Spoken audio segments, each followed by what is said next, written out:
আমাকে একটু যদি বলেন সব সাধনাটা কি? এই সাধনাটা না একদম গুপ্ত। এটা কি করা হয়, সাধক একটা মৃতদেহ সংগ্রহ করার পর হয় মৃতদেহের ওপরে বসে সাধনা করবে, আর না হলে মৃতদেহের পাশে বসে সাধনা করবে। সাধনাগুলো কি বলতো, খুব যে ইজি তা কিন্তু নয়। কারণ মৃত ব্যক্তির একটা আত্মার সাথে তার কানেকশন হচ্ছে, এটা খুব একটা সোজা। পঞ্চমুণ্ডির আসনও একটা সাধনা, এবং সেখানে শুনেছি যে 5 রকমের জিনিসের উপর বসে তারপর সাধনা করা হয়। সাধারণত তান্ত্রিকদের পঞ্চমুণ্ডির আসন একেবারেই দেখা যায় না। কেন দেখা যায় না? যেমন ধরো, মানুষের একটা মুন্ডু লাগবে, বেজির মুন্ডু লাগবে, বিষধর সাপ। এই যে মানুষের মুন্ডুটা বললাম, এটা কিন্তু সাধারণ, ধরো আমি মারা গেলাম আমার মুন্ডু, বা তুমি মারা গেলে তোমার মুন্ডু নিয়ে বসিয়ে দিলে সেটা কিন্তু হবে না। তাহলে কার মুন্ডু জানো তো বসায়? আমি জানি না এটা অপদেবতা কিনা। 1.5 ফুটিয়া বলে একজন রয়েছে, এটা আপনি একটুখানি বলবেন কি? এরা হচ্ছে কিরকম জানো তো? এই 1.5 ফুটিয়ারা কি আগে বলে দিই, যারা দেখবে যে বামুন হয় না, 1.5 ফুটিয়া মানে একটু হাইট শর্ট হয়, আমরা তাদেরকে বলি 1.5 ফুটিয়া। বৌনা যাদেরকে, হ্যাঁ, বৌনা যাদেরকে। ওই রকম যদি কেউ মারা যায়, যদি কোনো অ্যাক্সিডেন্টালি গলায় দড়ি দিয়ে সুইসাইড করলো, বা এই ধরনের কেসে দ্বারা ওই ধরনের বোনারা যদি অপমৃত্যুতে মারা যায়, তখন কি করে? এবং আরও একটা বিষয় আছে, তাকে পোড়ানো যাবে না, যদি মাটির তলে তাকে পোতা হয়।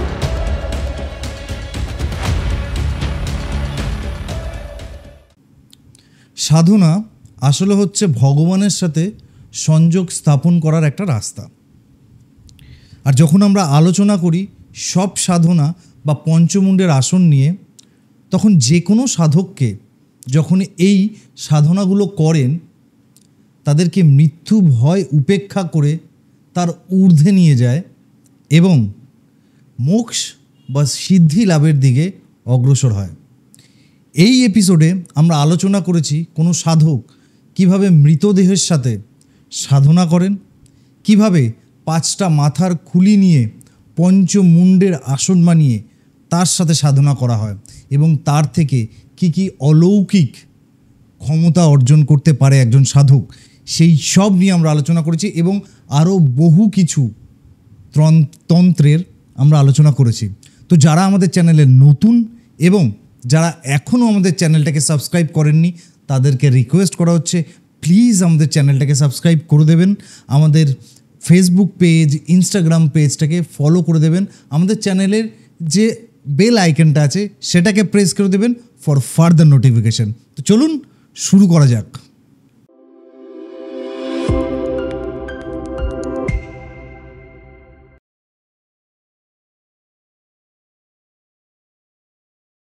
ওয়েলকাম টু কথা কানেকশন। ম্যাডাম কেমন আছেন? নমস্কার, জ্যোতির্ময়ী সুদীপ্তা শাস্ত্রী, ভালো আছি।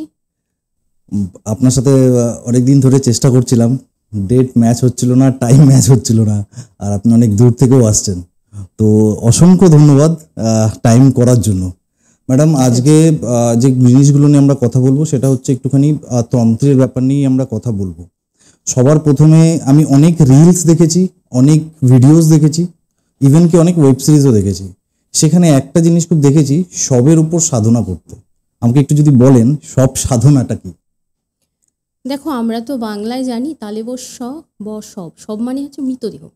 তার মানে সাধনাটা মৃতদেহ নিয়েই হবে। এটা কি করা হয়, যে সাধক, এই সাধনাটা না একদম গুপ্ত। মানে দেখবে সচরাচর তুমি তারাপীঠ যাও, কামাখ্যা যাও, বা যেখানেই যাও, যে কোনো শক্তিপীঠেই যাও, কোথাও দেখবে না যে ওপেন তোমার সামনে এই সাধনাটা হচ্ছে। এটা গুপ্ত সাধনা। এটা কি করা হয়, সাধক একটা মৃতদেহ সংগ্রহ করবে। সংগ্রহ করার পর হয় মৃতদেহের ওপরে বসে সাধনা করবে, আর না হলে মৃতদেহের পাশে বসে সাধনা করবে।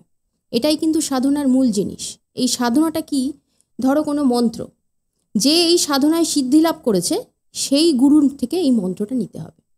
মন্ত্র নেওয়ার পর কি হবে, তুমি এই মন্ত্রটা জপ করলে, তপ করলে, সাধনা করলে, তার যে তোমার যে আত্মাটা তার সাথে তোমার অ্যাটাচ হলো, এবং তার থেকে প্রতিশ্রুতি নিলে। কি প্রতিশ্রুতি?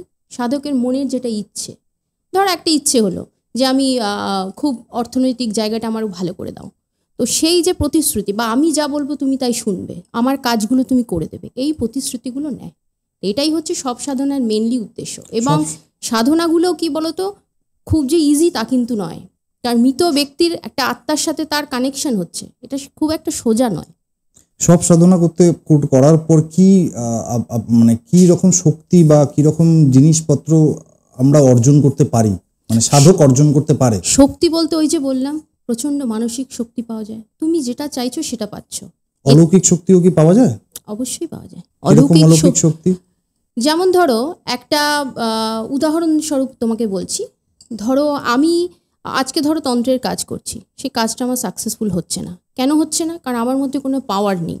আমি শুধু গুরুমন্ত্র জপ করেছি, মায়ের সাধনা করছি, কিন্তু আমার নির্দিষ্ট কোনো পাওয়ার নেই। সেই পাওয়ারটা ওই মৃত ব্যক্তির কাছ থেকে তুমি পেতে পারো। এইটাই হচ্ছে পাওয়ার। আচ্ছা, আর এই সব সাধনাটা কোথায় করা হয়? মানে শ্মশানে বসে নাকি না যে কোনো জায়গাতেই করতে পারি আমরা? না, যে কোনো জায়গাতে তো এখন যদি তুমি বলো তোমার বাড়িতে বসে করবে, সেটা তো সম্ভব না। এটা সম্পূর্ণ একটা সাধনার জায়গা। যেমন ধরো শক্তিপীঠগুলোতে হয়, যেমন ধরো কোনো শ্মশানে করতে পারো, নির্জন জঙ্গলে করতে পারো, যেখানে কোনো মানুষ থাকবে না, তুমি থাকবে আর তিনিই থাকবেন। আচ্ছা, এইভাবেই সব সাধনাটা করা হয়।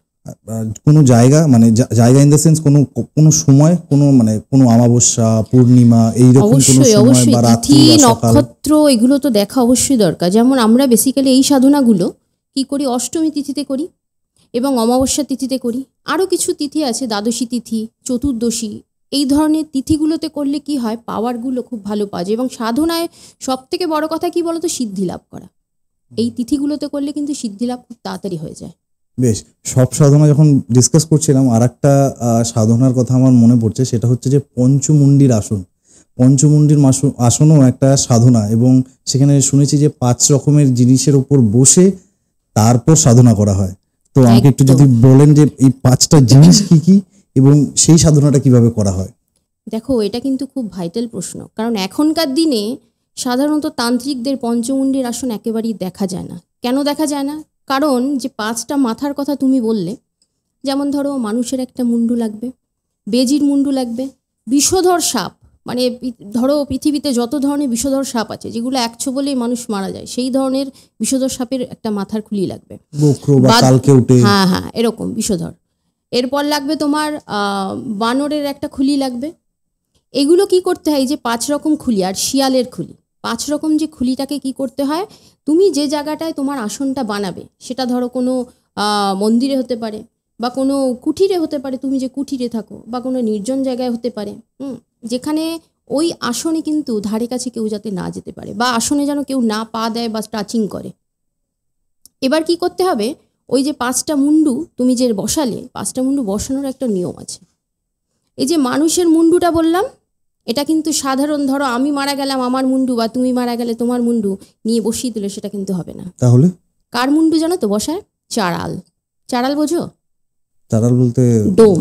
আচ্ছা, যারা মানুষকে পোড়ায়, ওকে, তাদের খুলিটাই কিন্তু একদম, তুমি যাত্রার মুন্ডু নিয়ে বসিয়ে দেবে, সেটা তো হবে না।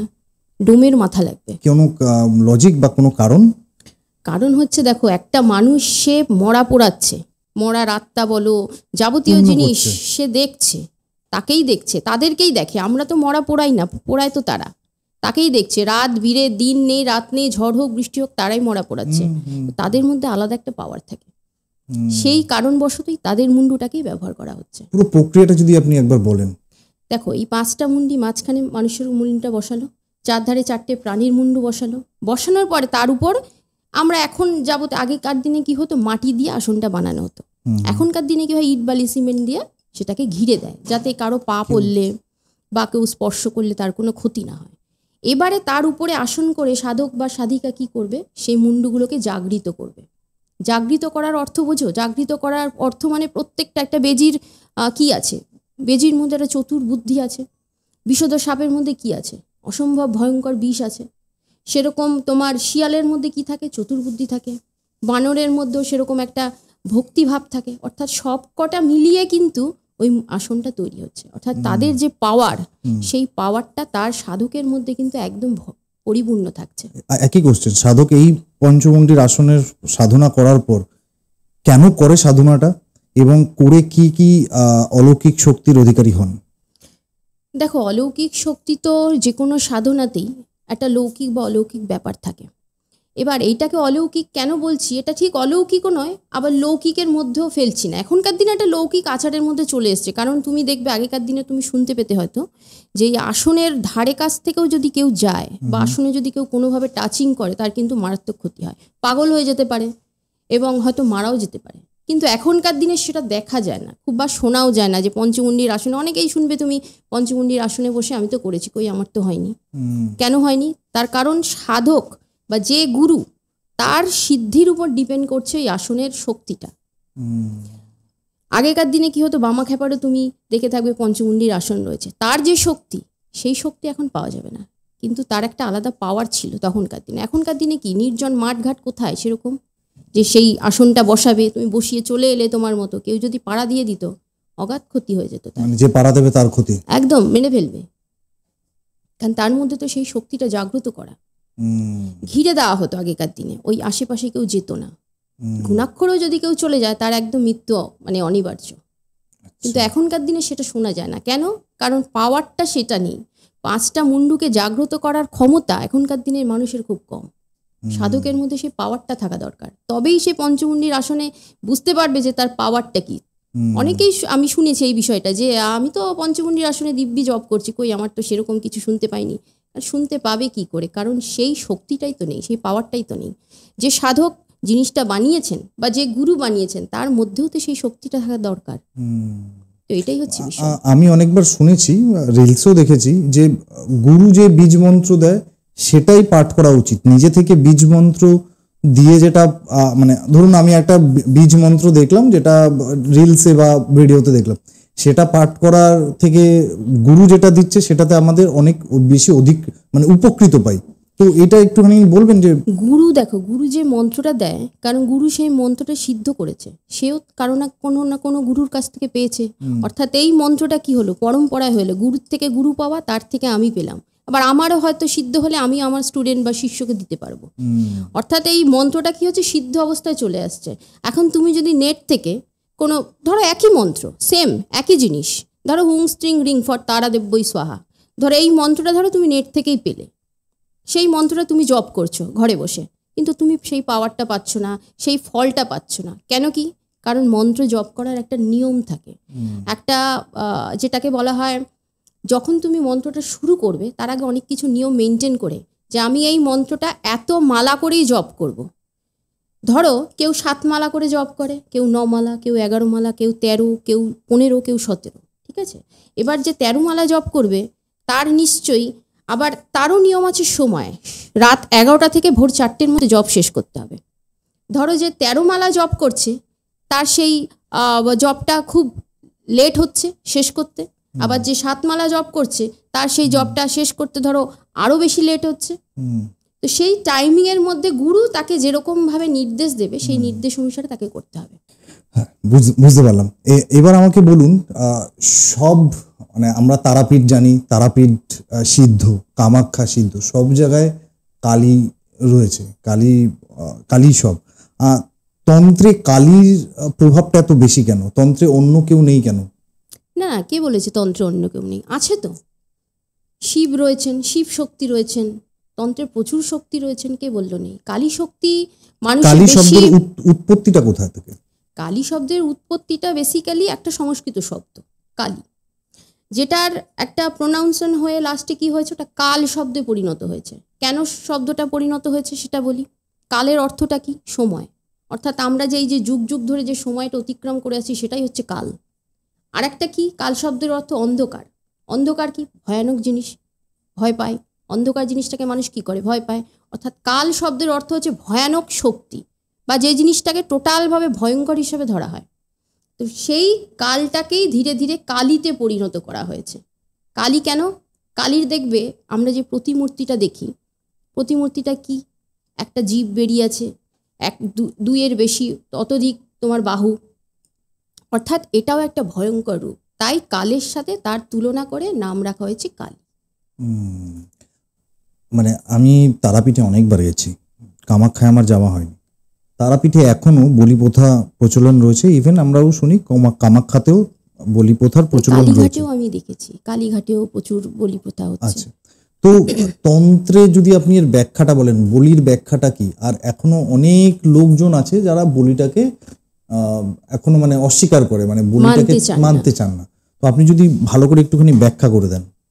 দেখো, বলিটা তো বলি যে প্রথা, এটা কিন্তু খুব একটা ছোটোখাটো ব্যাখ্যা নয়, আমি তবুও শর্টে তোমাকে বলছি।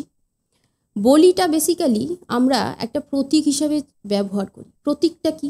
প্রতীকটা হচ্ছে মায়ের সামনেই তো বলিটা দিই, তাকেই তো বলি বলে। যাকে পুজো দিয়ে বলি দেওয়া হচ্ছে তাকেই বলি বলে। তুমি যদি এখন মাংসের দোকানে যাও, হাজার হাজার পাঁঠাকে বলি দেওয়া হচ্ছে, তো কিন্তু সেটাকে বলি দেওয়া বলছে না।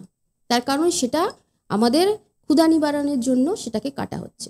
বলি অর্থে কেন এটাকে বুঝিয়েছে, সেটা হচ্ছে প্রথমত আমাদের মানুষের মধ্যে অনেক ইতিবাচক বা নেতিবাচক যে জিনিসগুলো মানুষের মধ্যে ভরপুর। সেটা কি?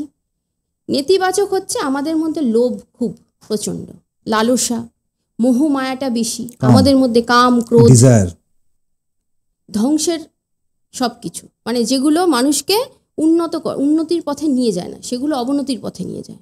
তো আমরা কি করি, এই বলিটাকে সেই জিনিসগুলোর ক্ষয় বা নিধন করার জন্য এটা প্রতীক রূপে ব্যবহার করছি।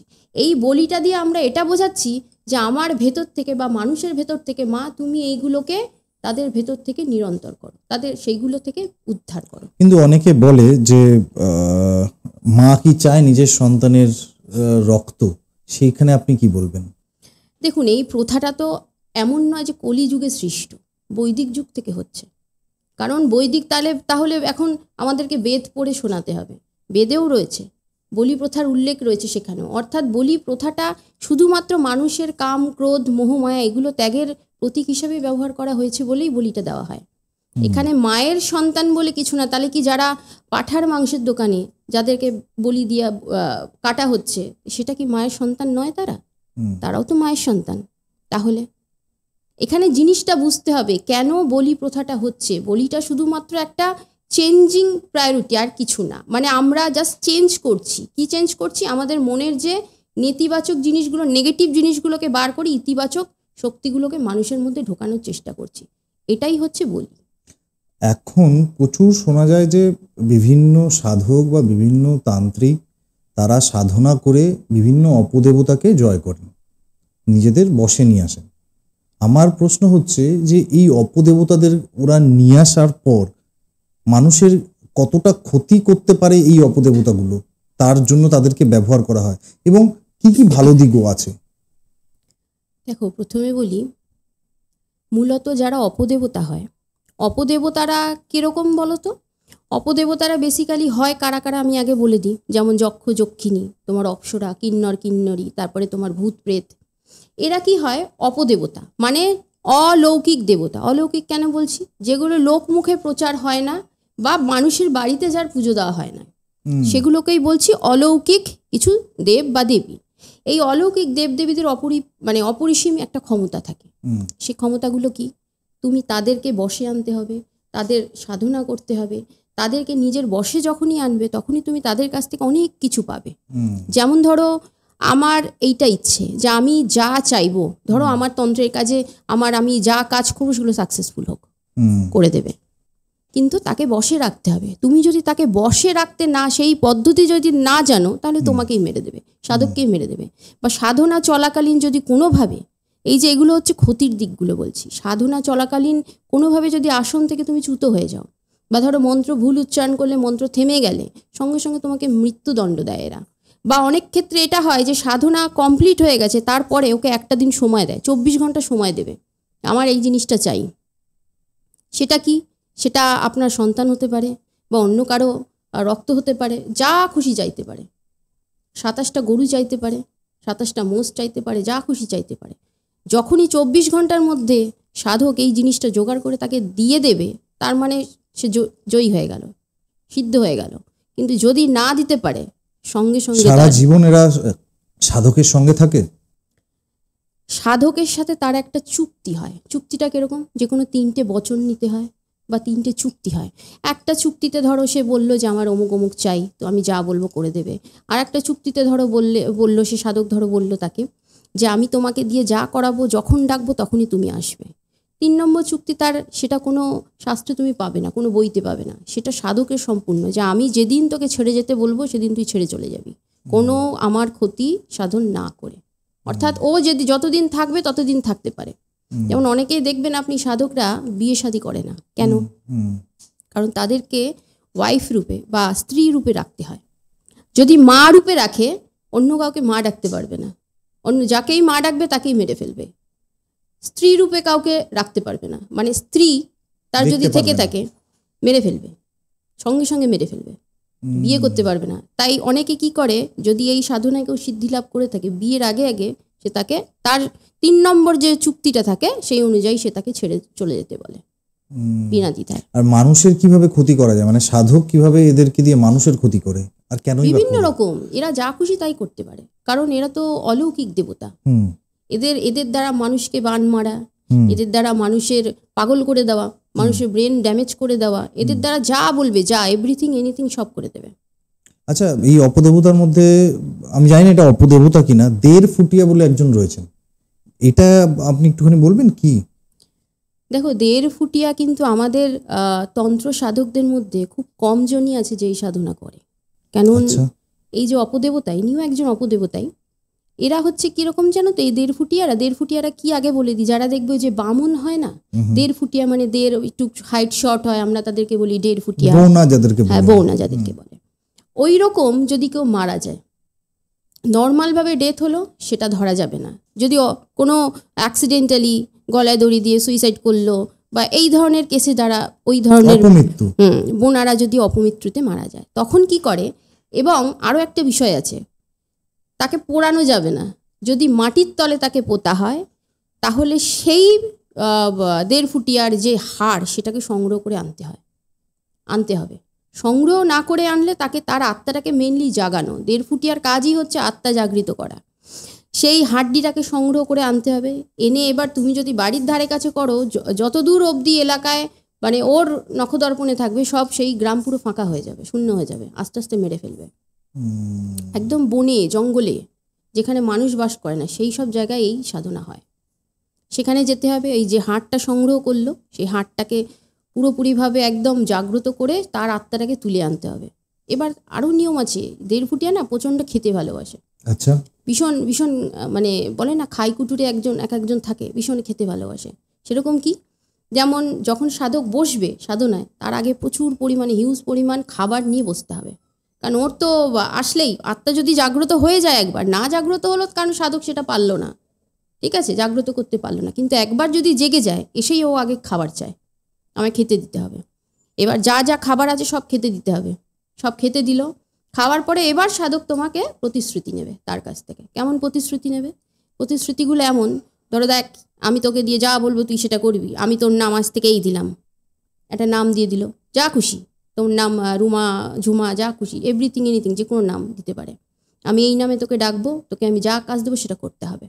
কাজটা করে দেওয়ার, এবার 1.5 ফুটিয়ার তো আত্মাটা জাগৃত হয়ে আছে, সে তো একটা আত্মা মাটির তল থেকে উঠে আসলে কি হয়, ছটফট করে, তাকে নিজের বশে আনতে হবে, তবে সে তোমার কথা শুনবে।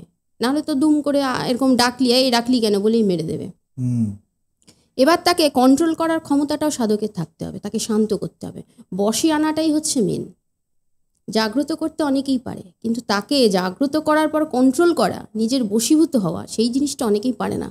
আর যখনই পারবে না তখনই মেরে দেবে, কেননা ওর কাজ হচ্ছে কি নির্জন জায়গায় নিয়ে গিয়ে মেরে ফেলা, এই ধরনের। আচ্ছা, আপনি কখনো এইরকম কোনো এক্সপিরিয়েন্স, আপনার কাছে কোনো রকম পেশেন্টস বা ক্লায়েন্ট এসছে যে যাকে এরকমভাবে অপদেবতা চেপে রয়েছে, আপনি তাকে কিওর করেছেন? দেখুন, প্রথমত বলি, এই ধরনের সুযোগ আমাদের আসে না। কেন বলি? কারণ কোনো ক্লায়েন্ট, ধরো হ্যাঁ ভুতুরে কেস অনেক এসেছে। কীরকম এসেছে? ধরো তার বাড়িতে এমন একটা কেস আমার কাছে এসেছিল, এক মহিলা মনে হচ্ছে তার সাথে রোজ রাত্রিবেলা কেউ সহবাস করছে, কিন্তু তার হাজবেন্ড পাশে শুয়ে আছে।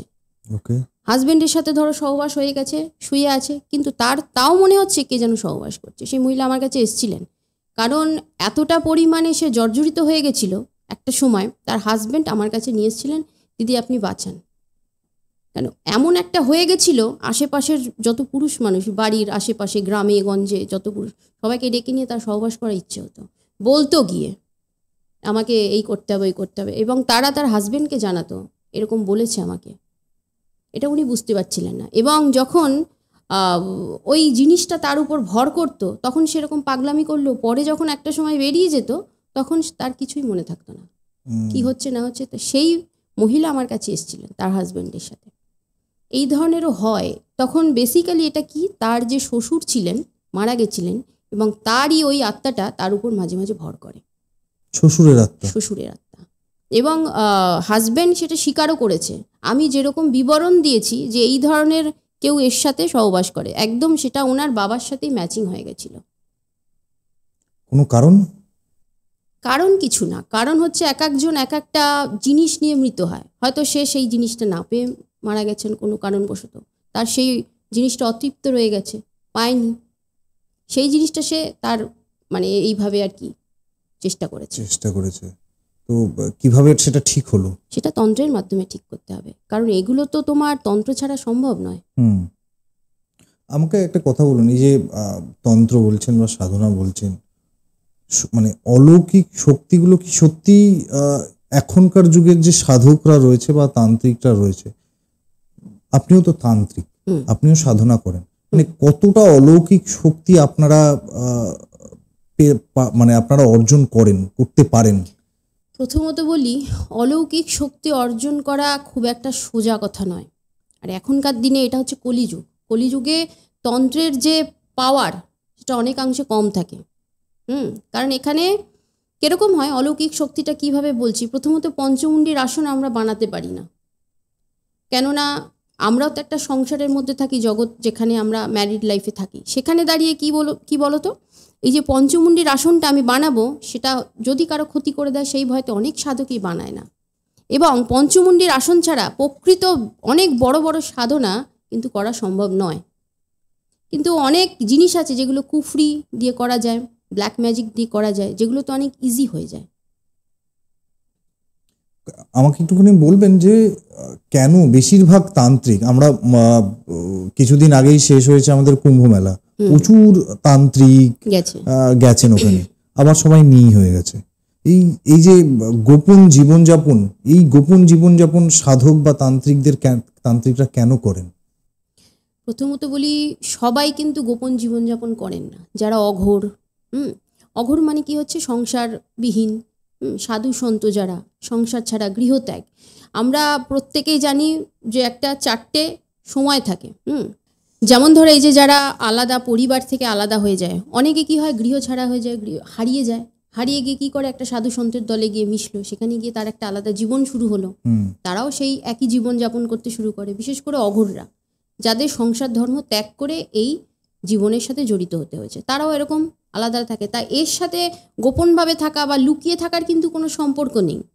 এটা কি হয়, যেহেতু এই সাধনাটা একতরফে শনি দেখে, এর সাথে একটা প্ল্যানেটের তোমাকে কানেকশন বলি, শনি দেখে। শনি কি করে, তপস্বী ভাব শনির মধ্যে। আমরা জানি যে শনি দেবতা কি করেছিল, মাটির তলে সাধনা করেছিল, ওনার মধ্যে এই জিনিসটা আছে, একাকিত্ব ভাবটা শনির মধ্যে থাকে। শনির মধ্যে আরো কিছু থাকে, অন্ধকার জায়গা, এই যে লুকিয়ে থাকা বিষয়গুলো, এগুলো কিন্তু শনি দেয়।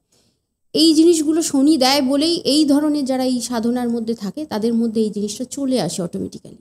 দেখবে বাইরের জগৎটা তার ভাল লাগছে না, সে ঘরের মধ্যে একাকিত্বে থাকতে ভালোবাসবে। নিজের জপ তপ সাধনার এগুলো যদি কেউ করে রীতিমতো, তাহলে কিন্তু সে বাইরে কোথাও সময় দেওয়ার আর সময় পাবে না, তখন এইটার মধ্যেই থাকতে হয়। কেননা তার তো চিন্তা ভাবনাটা আধ্যাত্মিক হয়ে গেছে, ভগবানের কাছে সঁপে দিয়েছে নিজেকে।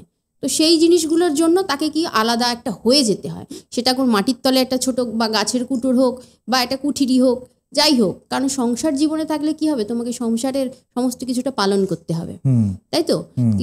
সেই কারণে এই জীবনটাকে ভালোভাবে উপভোগ করবার জন্য বাড়ি থেকে হয় বেরিয়ে যায়, না বাড়ি ছাড়া হয়ে যায়, না হলে এই যোগটা তোমার চাটেও থাকে।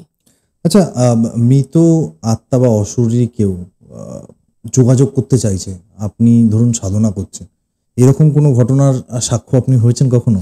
জাস্ট কিউরিওসিটিতে আমি কোশ্চেন করলাম। দেখো, আমার বয়সে তো আমি কোনোদিন এরকম আত্মার সাথে যোগাযোগ বা করিনি, কিন্তু আমার একটা জিনিস হয়েছিল, এখনকার দিনে তো তন্ত্র নিয়ে ব্যাখ্যা করতে গেলে মানুষের একটা ভুল ধারণা যে নিশ্চয়ই এখানে বসে ক্যামেরার সামনে উল্টোপাল্টা বলছে। তাই ছোট্ট করে একটা বলি যে আমি একবার আমার গুরুর ওখানে একটা সাধনার, আমার তখন সিদ্ধি লাভের বিষয় ছিল, কি সাধনা সেটা বলবো না কারণ গুপ্ত, এগুলো বলতে নেই। এবার আমি যখন গেছি 4 রাস্তার মোড়ে এই সাধনাটা আমার ছিল। 4 রাস্তার মোড় বলতে 4টে রাস্তা থাকবে, একটা মোড়, যেখানে কোনো লোকজন যায় না সেই জায়গায়। এবার এগুলো বেসিক্যালি কি গ্রামের দিকেই হয়, শহরতলিতে এরকম দেখা যায় না, খুব কম। গ্রামের দিকে তো একটু ফাঁকা জায়গা, চারিদিকটা বাগান মতন ছিল, বসেছিলাম। আমার গুরু আমাকে জাস্ট ওই জায়গাটায় পৌঁছে দিয়ে তিনি চলে গেছেন। তিনি বলেছিলেন হয়ে যাবে, তারপর লোক থাকবে, তুই গিয়ে নিয়ে চলে আসবি, তোকে নিয়ে চলে আসবে।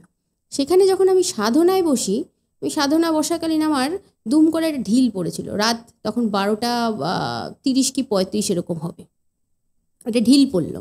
ঢিলটা পড়ার পরে না প্রথম অবস্থা আমি একটু আতকে উঠি, কারণ হঠাৎ করে ওই রাত্রিবেলা একটা ঢিল পড়লে গায়ে, তখন আমি চতুর্দিকটা একবার জব চলছে, কন্টিনিউয়াসলি আমার জব চলছে, কারণ জবটা ছাড়া যাবে না। আসন টোটালভাবে আমাকে মন্ত্রপুত করে সেটাকে বন্দি করা হয়েছে, নিজের দেহকে বন্ধন করেছি। 4 সাইডটা পুরো ঘুরে দেখলাম কেউ নেই, কোথাও নেই। তা আমি ভাবলাম হয়তো গাছের থেকে কেউ হয়তো ফাজলামি করে, না করতেও পারে। গাছগুলো দেখলাম, মন্ত্র জপ চলছে, গাছ দেখছি, কিন্তু কেউ নেই।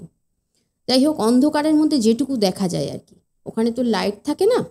এবারে কিছুক্ষণ জব চলার পরে, এই জবটা আমার কন্টিনিউয়াসলি চলেছে প্রায় 3 ঘন্টা। বেশ 3 ঘন্টার মধ্যে 3টে ঢিল আমার গায়ে পড়েছে। তা আমি আবার যখন মানে ঢিল পড়েছে সেকেন্ড ঢিলটা, তখনও আমি এদিক ওদিক তাকিয়ে দেখলাম কেউ নেই। 3বারের বেলায় আমি তাকালাম, তাকিয়ে তখন আমার 3বারের বেলায় যখন ঢিলটা পড়েছে প্রচণ্ডভাবে ভয় পেয়ে গেছি, কারণ মানুষজন নেই, শূন্য। তখন প্রায় ওই ধরুন 2টো বাজে রাত এই সময়। তো আমি যখন জব শেষ করে বাড়ি মানে গুরুর বাড়ি গেলাম, আমি গুরুকে জিজ্ঞেস করলাম যে গুরু এটা কি ব্যাপার। আমি আমার গুরুকে গুরু বলি, গুরু কি ব্যাপার।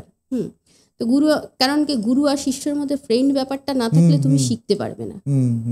সেটা ওনারই বলে, তুই আমাকে নাম ধরে ডাকবি, না না গুরু তোমাকে গুরু বলে ডাকবো আমি। তো তার সাথে আমার সাথে যে ব্যাপারটা ছিল, গেলাম তার বাড়িতে, যে আমার গায়ে না কি অভিজ্ঞতা হয়েছে গুরু জিজ্ঞেসে করে। তো আমি বললাম আমার না এরকম ঢিল মেরেছে। বলছে তুই ঠিকই বলেছিস, ওখানে একজন গলায় দড়ি দিয়ে মারা গেছে নারকেল গাছে। তো তারপরে আমি মানে ওই যে একটা বলে না যে আতকে ওঠা, আমি গুরুর দিকে হাঁ করে কিছুক্ষণ তাকিয়ে থাকা, জাস্ট ওইটুকুই আমার সাথে হয়েছে আমার লাইফে। সেরকমভাবে ভূত আমি দেখিনি প্রত্যক্ষভাবে, কিন্তু অনেকের মুখে শুনেছি, বড় গুরুজনদের মুখে শুনেছি এরকম এরকম ব্যাপার, কিন্তু প্রত্যক্ষভাবে ওইটুকুই অনুভব করেছি। ওইটুকুতে যেটুকু জেনেছি আমার তাতে মনে হয়েছে ওটা অলৌকিক কিছুই ছিল। আপনি বললেন যে গুরুর সাথে আপনার একটা ফ্রেন্ডশিপ মতো ব্যাপার রয়েছে, যেখানে আপনি বিনা দ্বিধায় সবকিছু শেয়ার করতে পারেন। তন্ত্র, জ্যোতিষ বা আরো অঘোরি যা আছে না কেন, এদের জীবনে গুরুর প্রভাব বা গুরুর গুরুত্ব কতটা? প্রচুর। গুরু বিনা সাধন, সে সাধন সাধন নয়, কথাই আছে। ধরো অনেকের গুরু থাকে না, গুরু পাচ্ছে না, বা তার মনে হচ্ছে যে এই গুরুর কাছ থেকে আমার কিছু পাওয়ার নেই, তখন সে কি করবে? তখন সে গুরু তো প্রথমে যখন গুরু হয়, অর্থাৎ সে একটা মন্ত্র দিয়েছে, সেই মন্ত্রটাকে নিয়ে কি করে, সে 25,000 1,25,000 বার জপ করে। 1,25,000 বার জপ করার সময় তার কি হয়, 1,25,000 বার জপ করার সময় তার অনেক কিছু অবনতিও হতে পারে, উন্নতিও হতে পারে। সেগুলো কিন্তু পাই টু পাই গুরুকে সে শেয়ার করে। তার জন্য গুরু অবশ্যই দরকার, কারণ গুরু ছাড়া পথ দেখাবে কে? ওই জবটুকুই তো তার শেষ নয়, ওটা হচ্ছে একটা দরজা তন্ত্রে প্রবেশ করার। তারপর তো ওই গুরু যদি তুমি ছেড়ে দাও, তুমি তো দিশেহারা হয়ে যাবে। অর্থাৎ গুরু বিনা সাধন সম্ভব নয়। যে কোনো ক্ষেত্রে ধরো তুমি একটা সাধন করছো, এই যে অলৌকিক কোনো ব্যাপার, তুমি গুরুকে যদি না জানিয়ে সাধনে বসো, তোমার যদি ইনকেস কোনো ক্ষতি হয়ে যায়, সেটা কিন্তু গুরু থাকলে তোমাকে উদ্ধার করতে পারবে, কারণ গুরু বুঝতে পারে। আমরা যখনই তন্ত্রের কথা বলি তখন শিব আসে, মা কালী আসে, আর একজন যিনি আসেন তিনি হচ্ছেন যে কালভৈরব। কালভৈরবের গুরুত্ব কতটা এই তন্ত্রে, মানে কালভৈরব কেন তন্ত্রে ব্যবহার করা হয়? দেখো প্রথমে বলি, কালভৈরব কিন্তু শিবের বাইরে তো কিছু নয়। আমরা মহাদেবকে কি রূপে দেখি? সবসময় একটা শান্ত, চোখ দুটো বন্ধ, জপ করছে, তপ করছে। কিন্তু শিবের একটা রুদ্র রূপও আছে, সেই রুদ্র রূপটাই কিন্তু কালভৈরব। কাল কি? কাল মানে প্রচণ্ড রাগী, প্রচণ্ড তার মধ্যে তেজ থাকবে, প্রচণ্ড শক্তি থাকবে। আর ভৈরব হচ্ছে কি ভয়ঙ্কর ধ্বংস, অর্থাৎ ধ্বংস এবং শক্তি দুটোকে মিলিয়ে দিলে কাল ভৈরব হয়ে যাচ্ছে। কি তন্ত্র মতে কাল ভৈরব পুজো হয়? দুটো তন্ত্রে আমরা এর উল্লেখ পেয়েছি আপাতত। বজ্রযান তন্ত্র আছে, শৈবতন্ত্র আছে। একটু যদি ডিটেলসে বলেন। শৈবতন্ত্রের মধ্যেও আমরা শিবের যে নরম ভাবটা তার থেকে পেয়েছি উগ্রভাব কিভাবে, আর বজ্রযান তন্ত্র সেম জিনিস পেয়েছি, শিবের যে নরম ভাব থেকে তাকে উগ্রতায় কিভাবে পরিণত করেছে সেটা সম্বন্ধেই আছে। অর্থাৎ এই যে আমরা কাল ভৈরব শিবকে কেন করেছি, শিবের মধ্যে একটা পাওয়ার আছে, শক্তি আছে। আমরা দেখেছি শিব কিভাবে ধ্বংসাত্মক, যখন দেবী পার্বতী মারা গেছিলেন কিভাবে প্রলয় নৃত্য করেছিলেন, অর্থাৎ পৃথিবী ধ্বংস করে দেওয়ার মতন শক্তি তার মধ্যে আছে। সেই রূপটাই হচ্ছে কালভৈরব।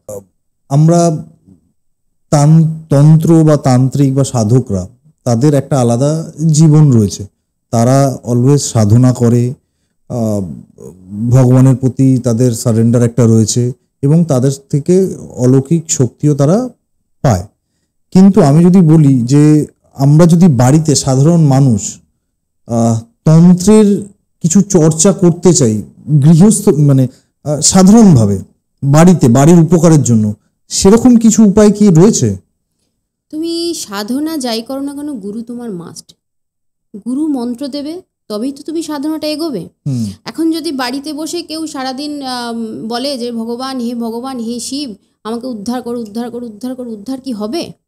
হবে না। অর্থাৎ তার জন্য একটা মন্ত্র দরকার, পূজার পদ্ধতি দরকার।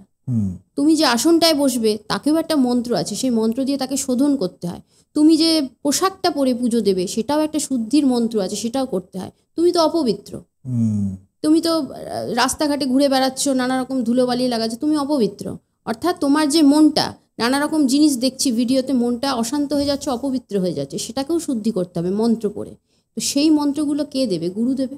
তাহলে তুমি যদি বাড়িতে বসে পুজো করো তাহলে সেই পুজো আর তন্ত্রের পুজোর মধ্যে কি হচ্ছে? ডিস্টেন্স রয়ে যাচ্ছে, সেটা এক হচ্ছে না। তো যদি আমি সহজ কিছু গুরুর থেকে কোনো তন্ত্র নিয়ে আমি যদি সহজ উপায় কিছু তন্ত্র করি, তাতে কি আমার বাড়ির সুখ সমৃদ্ধি এগুলো স্টেবল থাকবে? প্রথমত বলি, তন্ত্রে কারা আসে?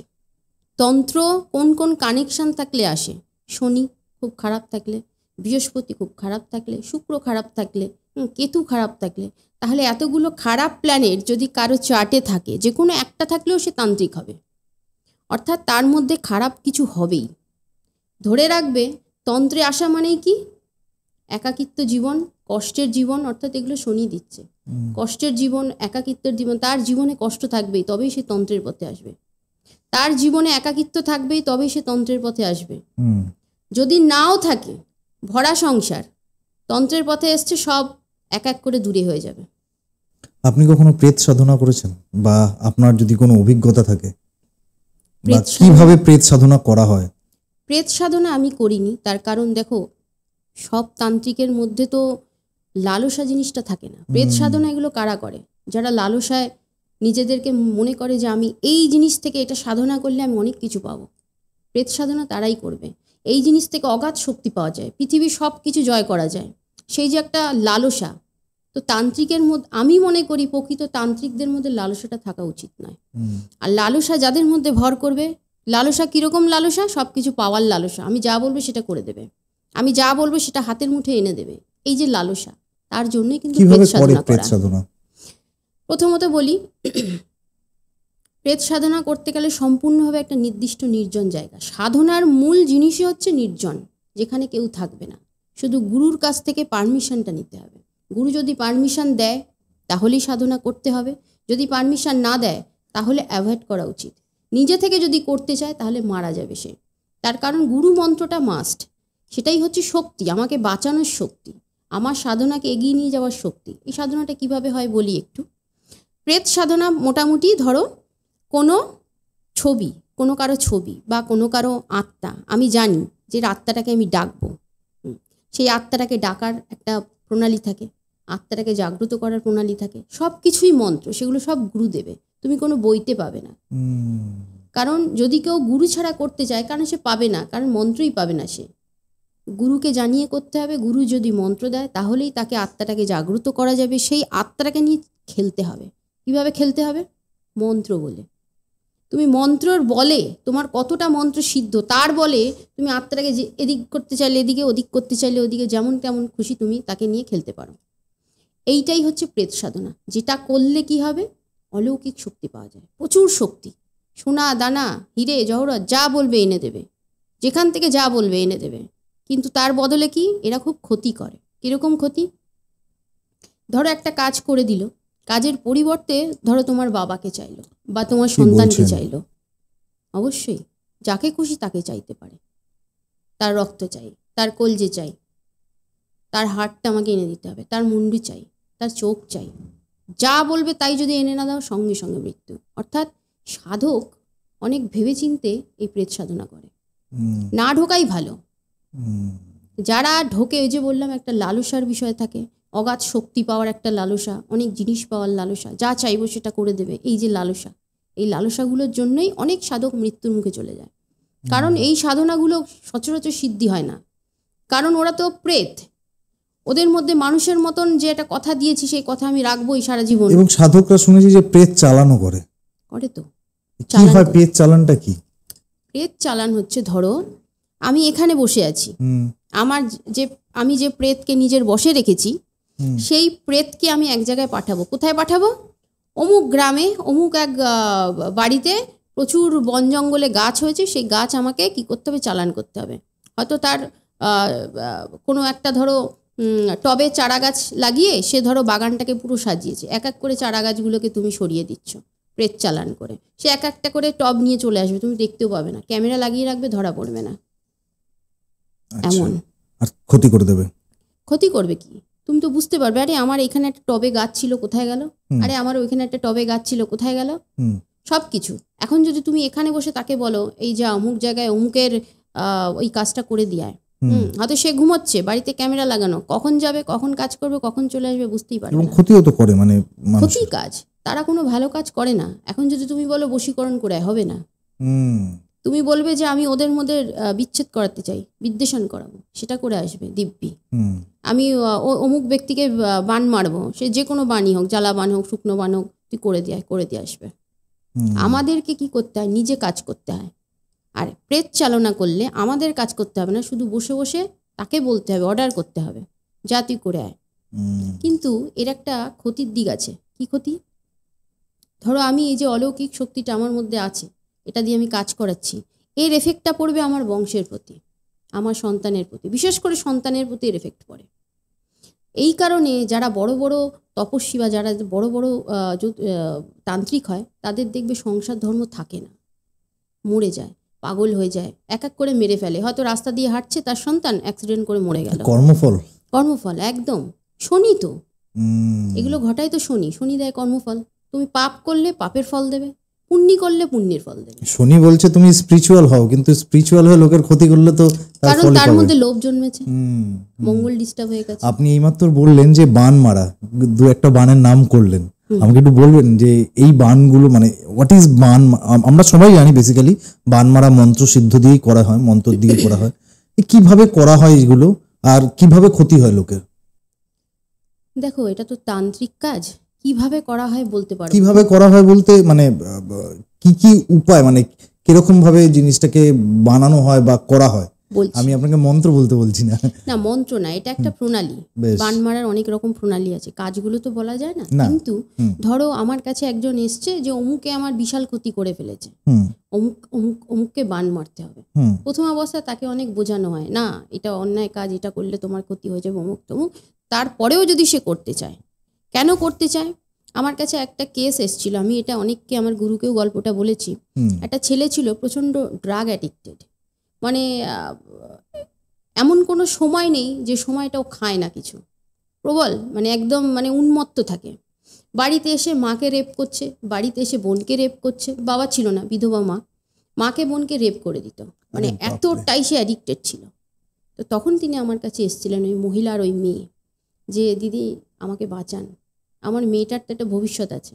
তখন আমি বলেছিল বান মারার কথা, কিন্তু আমি সে কাজটা করিনি। আমি বলেছি মারার অধিকার আমার নেই, কিন্তু আমি তাকে বিছানায় শুয়ে দিতে পারি। কেন?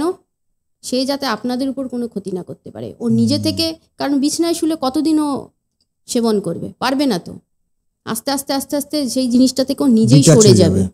তারপরে আপনি আমার কাছে আসবেন ওকে ভালো করার জন্য। তারপর ওর কাজও করেছিলাম।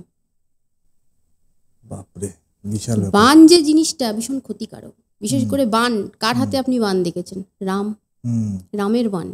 অর্থাৎ বান প্রত্যেকটা কিছুই রাম দিয়েই হয়, কৃষ্ণ দিয়ে হয়। রাম, রাম বান মারলে সেই ব্যক্তি আর বাঁচে না। দেখবেন হঠাৎ করে রাস্তা দিয়ে আমি যাচ্ছে, যাকে তাকে মারতে পারি? যাকে তাকে। তাহলে তো আমি চাইবো যে আমার কম্পিটিটর যে আছে বা কেউ অপোজিশন পার্টি, তার পার্টি রুলিং পার্টিকে হেডকে মারতে পারে। ধরুন আপনি রুলার পার্টির হেডকে কি করলেন, ভাবলেন যে মারবেন, তার কি কি লাগবে সেটা বলতে হবে। একটা তো তন্ত্রের একটা কাজ করতে গেলে কিছু জিনিস লাগে, তার নাম, গোত্র, বাবার নাম, মায়ের নাম, এরকম আরো অনেক কিছু লাগে। আচ্ছা, যেগুলো ছাড়া বান মারা পসিবল না।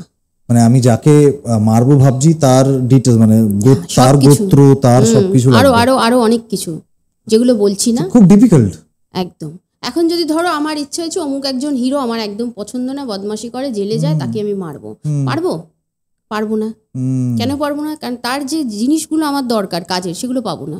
তাহলে তো পৃথিবীর মানুষ যে যাকে চাইতো বান মেরে দিত। এক্স্যাক্টলি, সেটাই আমার কোশ্চেন ছিল। না, আমি কি ভাবলাম বলো তো, যে আমি যাকে চাইবো তাকে, হ্যাঁ বান মারা যাবে, তুমি যাকে চাইবে তাকে, কিন্তু জিনিস আনতে হবে। Condition apply. ব্যাংকে দেখবে সবসময় লেখা থাকে, তন্ত্রেও কন্ডিশন অ্যাপ্লাই থাকে, যে জিনিস আনলে, সঠিকভাবে কাজ করলে তবেই কাজ হবে, তার আগে নয়। আমার ধারণা ছিল যে যদি বান সেরকম ভাবে মারা যায়, আমি যাকে তাকে বান মেরে দেবো। আর তন্ত্রের অনেক কাজ আছে, তুমি যদি বিদ্বেষণও করাও অবশ্যই তার জিনিস আনতে হবে। নাহলে তো আমি ইচ্ছা করলে যাকে খুশি বিদ্বেষণ করতে পারি, আমি তো কাজটা জানি, আমার ইচ্ছা করলে তো আমি যাকে খুশি। কিন্তু পাপ কাজের ওই যে পাপ ফল, কর্মটাও দেখতে হবে। তুমি আজ যদি তোমার ধরো ইচ্ছা হচ্ছে তাকে পছন্দ না, বান মেরে দিলে, কিন্তু সেই কর্মের ফলটা তো আমাকেও ভুগতে হবে। আচ্ছা ম্যাডাম, 2025-এ তো মার্চ মাসে শনি গ্রহ দেখলাম যে অনেক রাশি ছাড়লো, অনেক রাশিতে আসলো।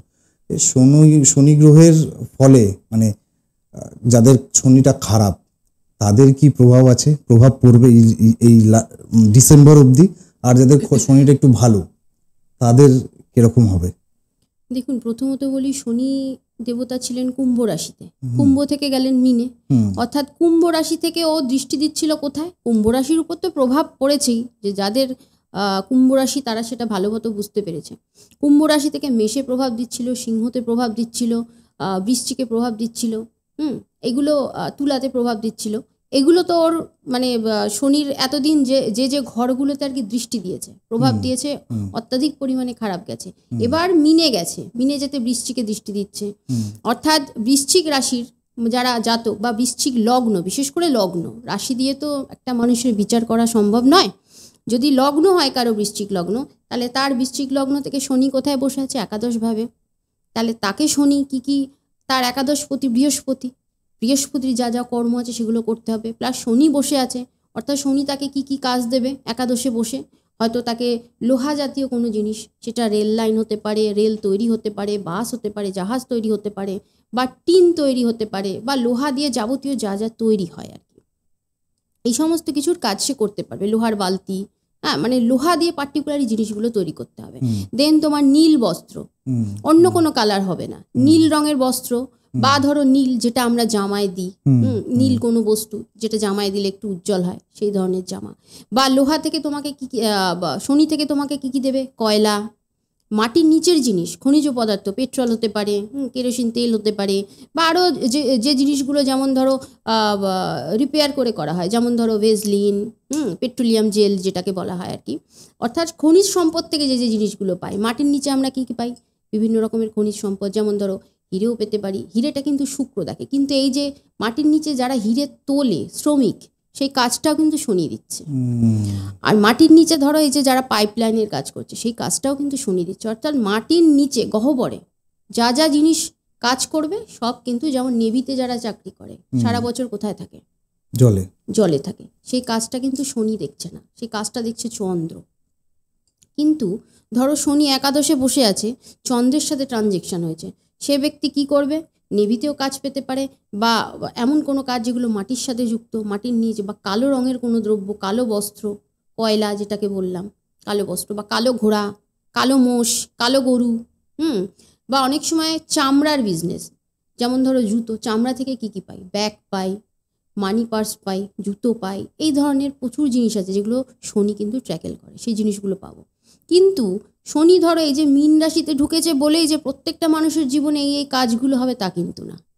যাদের দশমপতি বা যাদের একাদশপতি, ধরো যাদের দশমপতি শনি, দশমপতি শনি কার কার হতে পারে, মেষ রাশির হতে পারে একমাত্র, যারা মেষ রাশি তাদের ক্ষেত্রে দশম ঘর, বা ধরো যারা যে কোনো রাশি হোক না কেন বা যে কোনো লগ্নই হোক না কেন, শনি ধরো দশমে বসে আছে, তখন আমি যে কাজগুলো বললাম এই কাজগুলো করলে জীবনে ইমপ্রুভমেন্ট আসবে। শনি কি করতে পারে, একটা মানুষকে লাখ লাখ কোটি কোটি টাকা অবধি দিতে পারে, আর রাহু কি করতে পারে, একটা মানুষকে মিলিয়ন টাকা দিতে পারে, কিন্তু সবটাই অবৈধ পথে। শনি যেটা দেবে ন্যায়সঙ্গত, তোমার সেখানে কোনো অবৈধ কোনো ব্যাপার থাকবে না, একদম খাতায় কলমে হিসাব করে যে কাজ সেটাই শনি দেয়, কিন্তু কোটি টাকা দিতে পারে যদি তুমি শনির নিয়ম শৃঙ্খলাগুলো মানো। শনি কী করে, ভীষণ নিয়ম শৃঙ্খলা মানে, সময় মতো ঘুম থেকে উঠতে হবে, তুমি অলস ভাব প্রকাশ করলে শনি দেবে না, শনি কিন্তু খুব অলস। যদি তুমি অলস ভাব প্রকাশ করে শুয়ে থাকো, শনি তোমায় কাজ দেবে না, কিন্তু এই অলস ভাবটাকে কাটিয়ে তুমি যদি দৌড়ঝাঁপ করে কাজ করো, শনি দেবে তোমায়। শনি মাকে ভীষণ ভালোবাসে, তুমি যদি তোমার মাকে না ভালোবাসো, শনি তোমায় কিছু দেবে না, সে যতই তোমার একাদশে থাক, যতই তোমার দশমে থাক, যতই তোমার দশমপতি একাদশপতি হোক, দেবে না। সে নিয়ম শৃঙ্খলাটা ভীষণ ভালোবাসে, ভীষণ নিয়ম, মানে কর্ম করলে মোটামুটি সবাই ভালোই দেয়, শনির যাদের প্রভাব রয়েছে বা খারাপ রয়েছে, কর্ম করলে শনি তাদেরকে মুখ ফেরায় না। না, তার মধ্যেও বিষয় আছে, কর্মটা কতটা ভালো করলে। সবাই যে ভালো কাজ করবে, আজ ধরো তুমি 10টা বছর ভালো কাজ করেছো, ভালো কাজ করার পরে তুমি কি পেলে, কিচ্ছু না, কাজকলা পেলে, তখন তোমার মনের মধ্যে কি আসবে, তুত সারা জীবন ভালো কাজ করে কি পেলাম আমি। অর্থাৎ শনি এই 10টা বছর ধরে তোমাকে পরীক্ষা নিল, ভালো কর্ম করলে কিন্তু ফল দিল না, যেই তুমি খারাপ কর্মটা ধরা শুরু করবে, শনি অমনি তোমাকে শাস্তিটা দেবে। কেন, তোমার ধৈর্য কম, শনি ধৈর্যটার পরীক্ষা করে। যেই তুমি খারাপ কাজে লিপ্ত হলে, শনি তোমাকে শাস্তি দিল, কেন কি, তোমার 10 বছরের যে কর্ম তুমি ফলটা অর্জন করলে, সেটা এক নিমেষে ভেঙে দিলে। এই যে ধৈর্যটা, এটাই শনি দেখে, এটাই হচ্ছে শনি। বেশ, খুব ভালো লাগলো ম্যাডাম আপনার সাথে কথা বলে, অসংখ্য অসংখ্য ধন্যবাদ আমাদের কাছে আসার জন্য, আমাদের শোতে আসার জন্য। খুব ভালো থাকবেন, ধন্যবাদ। নমস্কার, প্রত্যেকে ভালো থাকবেন, জয় মাতা।